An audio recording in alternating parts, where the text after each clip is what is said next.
ఓట్లు అడుగుతారని నేను అడుగుతున్నా కిషన్ రెడ్డిని, నరేంద్ర మోడీని తెలంగాణ రాష్ట్ర ఏర్పాటును ప్రశ్నించి తెలంగాణ రాష్ట్రానికి రావాల్సిన నిధులు ఇవ్వకుండా అవమానించి తెలంగాణ అభివృద్ధిని అడ్డుకున్న మీరు ఇవాళ వచ్చి తెలంగాణలో సీట్లు కావాలి, ఓట్లు కావాలని అడుగుతారంటే మీకు ఎంత ధైర్యం అని నేను అడుగుతున్నా.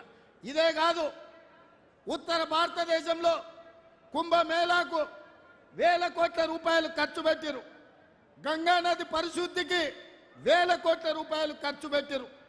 నిన్నగాక మొన్న మన మేడారం జాతర జరిగింది. ఇప్పుడే మా అక్కని సీతక్కని అడిగిన, అక్క మేడారం జాతరకు కేంద్ర ప్రభుత్వం ఏమిచ్చిందంటే ముష్టి 3 కోట్లు ఇచ్చిండ్రు, మనం అవి వాడుకోలేదు. 150 కోట్లు మన రాష్ట్ర ప్రభుత్వం ఇచ్చిన ఖర్చు పెట్టి మేము అభివృద్ధి చేసామని అక్క చెప్పింది.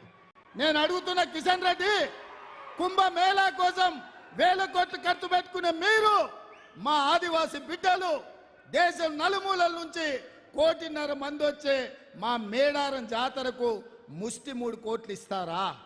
3 కోట్లు ఇచ్చే మీకు మేము ఓట్లేసి సీట్లు ఇవ్వాలనా? ఇదేనా మీ నీతి, మీ జాతి అని నేను కిషన్ రెడ్డిని అడుగుతున్నా. మేడారం జాతరను కుంభమేళాలాగా జాతీయ పండుగ కింద గుర్తించండి అంటే మేము ఇవ్వము, మేడారం జాతరకు జాతీయ గుర్తింపు ఇవ్వంపు అని కిషన్ రెడ్డి అక్కడ మేడారం వచ్చేసి చెప్పిపోయింది. మా మేడారం జాతరకు జాతీయ గుర్తింపు ఇవ్వని సన్నాసులారా, మా మేడారం ప్రాంతంలో ఓట్లెట్లు అడుగుతారు, మా ప్రజలు మీకు ఓట్లెట్లు వేస్తారని నేను అడగదలుచుకున్న ఇవాళ. అందుకే మిత్రులారా, ఇవాళ మోడీ కేడీ ఒక్కటైనరు. ప్రత్యక్షంగా కొట్లాడితే వాళ్ళకి సీట్లు రావని ఒకరికి ఒకడు సహకరించుకొని ఇవాళ బిడ్డ బెయిల్ కోసం మోడీతోని చీకటి ఒప్పందం చేసుకొని ఈరోజు రాష్ట్రంలో 5 సీట్లు మహబూబ్ నగర్, చేవెళ్ళ, మల్కాజ్గిరి, భువనగిరి, జైరాబాద్ సీట్లల్లో బీఆర్ఎస్ వాళ్ళు బీజేపీకి పని చేసేటట్టు చీకటి ఒప్పందం చేసుకున్నాడు. చంద్రశేఖరరావు బిడ్డ బెయిల్ కోసం తెలంగాణ ప్రజల్ని మోడీ కాళ్ళ దగ్గర తాకట్టు పెట్టాడు.